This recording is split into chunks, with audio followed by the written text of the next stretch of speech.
वन्दे वाणी विनायकौ भवानी शङ्करौ वन्दे श्रद्धा विश्वासरूपिणौ याभ्यां विना न पश्यन्ति श्रद्धास्वान्तस्तमीश्वरं वन्दे बोधमयं नित्यं गुरुं शङ्कररूपिणं यमादृतो हि वक्रो विचन्द्र सर्वत्र सीतारामगुणग्रां पुन्नारण्यविहारिणौ वन्दे विशुद्धविज्ञानौ कवीश्वरकपीश्वरौ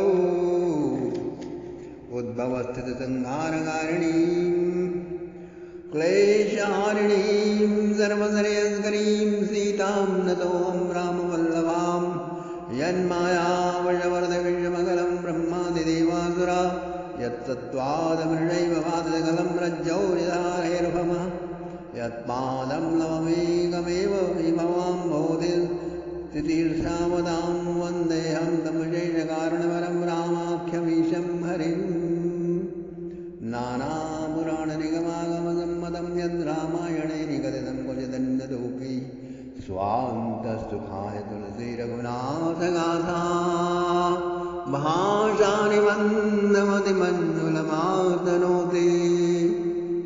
My blissful gorgeous selves, at 9 o'clock in the morning, the royal assembly in Ayodhya was already in full progress, with all of the ministers visiting kings and the princes. King Dashrath, the sagacious counselors, sage Vasishtha and hundreds of allied citizens. The king was seated on his throne surrounded by his ministers and assembly members when a doorkeeper from the city gate suddenly arrived, almost flying on horseback. He left his steed outside and hurrying in offered his salute, conveying a highly important message. Sage Vishwamitra has arrived alone from the east and is waiting for you in the mango grove outside the city gate. Please go and offer him all comforts until we arrive to receive him, the king replied with great jubilation. The party was arranged to receive the sage, headed by the king, including all of his ministers and army officials. Sages were brought reciting the Vedic hymns of reception. A large procession moved speedily and arrived at the gate. They saw the sage sitting under a huge banyan tree, deep in meditation. As soon as he opened his eyes, he saw the king and his ministers offering their obeisances. The conch sound echoed, re-echoed, resounded, reverberated. The hymns resounded deeply. His gracious hand moved in pose of blessing. He blessed each of the officials. Sage Vasishtha offered him transport on his Brahmin chariot. Sage Vishwamitra sat cross-legged and the procession moved. The city welcomed the smiling sage. The sage was brought to the city hall auditorium and offered a golden throne and velvet footstool. The king worshipped him with great adoration. He offered 16 items with sandal paste, garland, incense, ghee flakes, and an abundant charity. Then the king said with folded hands in love, Honorable sire, O Lord, I am so fortunate that you came to my capital. Reverend Holy Sire, please come to my palace and take your lunch. There you will see my princes too. Great King, thank you very much. I am deeply satisfied with your heartfelt reception. But see, it is the age-old custom to accept food only after one's request has been granted. Wise King, know for sure, I came to you I came to you, generous, broad-hearted, mighty one. I have come to you as a beggar at your door. Oh, what greater fortune can there be, Holy Sire, than you coming to my place to ask for something? Please be assured that your desire, no matter how impossible, whatsoever it is already fulfilled, and rejoice, you rejoice, and that is my only prosperity. I have my word, even at the cost of my empire, my treasury, my army, my family, even at the cost of my life, I will fulfill your request. Sage Vishwamitra's heart broadened and his big smile spread across his face. I know, great king, one who is born in the dynasty of King Harishchandra and Raghu and Chwaku, that your heroic word is appropriate, a perfect match to the credit of their likeness. I have come to you, compelled by circumstances. Please let me know what I am to do for you. I would like to fulfill it immediately. My heart is growing impatient to hear it and see it fulfilled. The sage said, Your Majesty, you are a man of your word, an authority among the oceanic hearts. No miser or coward has been born in your race, in your dynasty, who retreated from his word. I totally depend on you. I count on you because I have no other hope. Holy Sire, I have given you my word. There is nothing greater to me than dharma, than the truth of my word. Please let me know. I left my permanent abode of the Himalayas, the sage Vishwamitra said, along the Kaushiki river. I left that abode to complete a series of Parvan Yajna in the tract of land known as Siddhashram. Many sages have joined me there. We were doing fine, but recently our yajnas have been interrupted by powerful monsters. As soon as we offer oblations into the sacred fire, Tadka, Marich, Subbahu, and flocks of other wicked demons come and drop garbage, dust, blood, bones, and mucus on our sacred area. Bound by the discipline of yajna, I cannot allow my anger. Without anger, I cannot curse these monsters. Which of course would be inappropriate anyhow, as I dropped such practices when I became a Brahmarshi. All that I would like from you, dear king, is to give me your young, powerful son, Prince Ram. I am sure that Prince Ram can annihilate these demons. Please kindly give me your son, and to aid him, send his brother Lakshman also. Ram, you want my Ram? Are you sure, Holy Sire, what you are talking about? King Dasharatha was aghast. His eyes remained wide open, gazing at the sage. His head felt suddenly as if the whole world was reeling around him. Balancing the unbearable shock, he asked again, Ram, yes, your Majesty, I am positive that he will be victorious. I also know it will not be impossible for you to send him, said Sage Vishwamitra reassuringly. Oh my God, how can I send my son? He is too young. How can I do that? How can I let him go? Dashrath fell down on the ground, entranced with an uprooted tree. tree, entranced like an uprooted tree. The royal physicians came running and took care of him. Dasrath did not fall unconscious, my dear friend, but he entered in divine consciousness in the love of Ram. One who loves God so much cannot faint so easily. Their bodies may be in any position, but their mind enters deeply into spiritual trance like samadhi or similar other stages.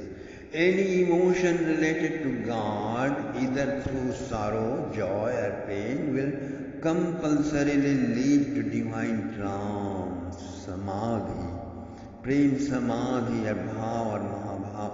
So Dashrath swooned into a state of spiritual trance in love of Ram, separation, Sri Ram separation, emotions. My Lord, I know that Ravana's wicked representatives are there somewhere around. I don't know why I delayed so long to go there and vacate the land of their presence. But please stay here. I shall go there personally with my army with you. And we will soon organize the entire northern hemisphere and be ready even if Ravan himself appears. I am going immediately. The king begged for pardon. Holy sire, please stay in my guest house. And he looked at the ministers and generals. But before that, Vishwamitra said, King, it's a very serious situation. I do not want to make the problem any bigger. If you go with me, Ravan will feel challenged. He will come with a larger army and a terrible battle will become inevitable. Then our hermitages will become a field of violence and death. My yajna will become indefinitely suspended. It is wise, therefore, for Ram, a little prince, to go with me. I shall educate him. I shall prepare him with all of the knowledge he shall need to contend with them. And he will do the work playfully so that no one will become alarmed. But, Holy Sire, my Ram is too small, too young, too little, too thin, too lean and thin, and nowadays, oh, how can he fight? He is just 16 years old, not just 16. He doesn't yet know how to wage battle. On top of that, some unknown disease has been eating up my son these days. He is always sad and despondent. He won't eat, doesn't join our celebrations. He does not sleep on the bed. He does not stay in his apartment. He even visits his friends. He doesn't visit his friends. Please pardon me. Right then, sage Vasishtha entered the town hall, and the king and sage both rushed and offered their respects.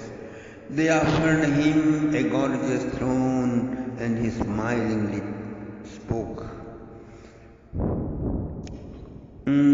I am hungry, said Vasishtha wants Vishwamitra to take lunch. Vishwamitra looked at Vasishtha and he understood. Dear king, if Vishwamitra returns without Ram, all your punyas will be consumed and your fame will have a big blot. When one's punyas vanish, innumerable problems start piling up. Perhaps Parasuram would feel offended by the dishonoring of his maternal uncle and resume his old habit of Kshatriya inhalation. Who knows what step Ravana will take hearing this? He is around ever since your marriage. But sending the prince there is no worry. Ram will be safe under the protection of sage Vishwamitra, who has enough power to send anyone to his own planet, who can turn anyone into anything and even create his own creation. Abandoning the patronage of such a mighty man, where else do you want to seek wellness? King, this is not just some advice but my order. Send the prince with Vishwamitra. As you wish, holy sire. Sri Ram will go, but will Lakshmana stay without him? King Dashrath said, immediately correcting his mind and impatient not to inflame his Gurudev. No, he will go with Ram, both will go, he said. Yes, holy sire, they will go, heavy-hearted King Dashrath agreed. Sage, you are my guest, let's have lunch, now your request has been fulfilled. Vasishtha looked at Vishwamitra, both stood up and walked with the king. Queen Kaushalya welcomed them at the door, and a hearty reception and delicious lunch were offered. After chewing cardamom and anise, sage Vishwamitra was hosted in the royal guest house. Before leaving him to take rest, Vasishtha addressed him once more in confidence. Dear sage, please remain here for 1 week. Before Ram goes with you, this melancholy has to be treated by both of us. Please go over all the knowledge you have been through, and I will do the same. Ayodhya was richly decorated for the upcoming grand event. Music was echoing all over the city, around the clock, respective to the different times of day. Citizens, exquisitely dressed, began rushing to the royal assembly with their kinsmen, just as so many thousands of rivers rush to the ocean. It was well known that today Prince Ram would be coming to the royal assembly for an extraordinary exchange of wisdom headed by sage Vasishtha and Vishwamitra. There was not a soul in Ayodhya who did not long to be present. Thus the auditorium was packed. Outside a large canopy was stretched, and seats and embroidered tapestries were placed on the green grass for people to sit on. The music that day acted as a clarion call to all Maya-bound and truth-loving souls to come from far and wide and assemble with the two magnanimous sages in the assembly hall of King Dashrath for the enlightening exposition on the highest reality. And there could not have even a more beautiful day. All of the directions were crystal clear, like the minds of enlightened sages, or deep green mountain pools after the melting of the snow. The sky was rich, velvety blue, and the sunshine shone through the landscape of green trees and dazzling reflections of the Sarayu river. Time and again, the longing, smiling faces of the citizens greeted one another on their way to the royal palace. The king arrived, surrounded by 7 of his ministers and the 7 of his counselors, looking like a personification of the 15 Indriyas. After him, Queen Kaushalya, Queen Sumitra and Queen Kaikeyi, escorted by Bharat, Lakshman and Shatrughna, entered the hall. Each took their respective seats to the applause and the joy of audience. After an hour,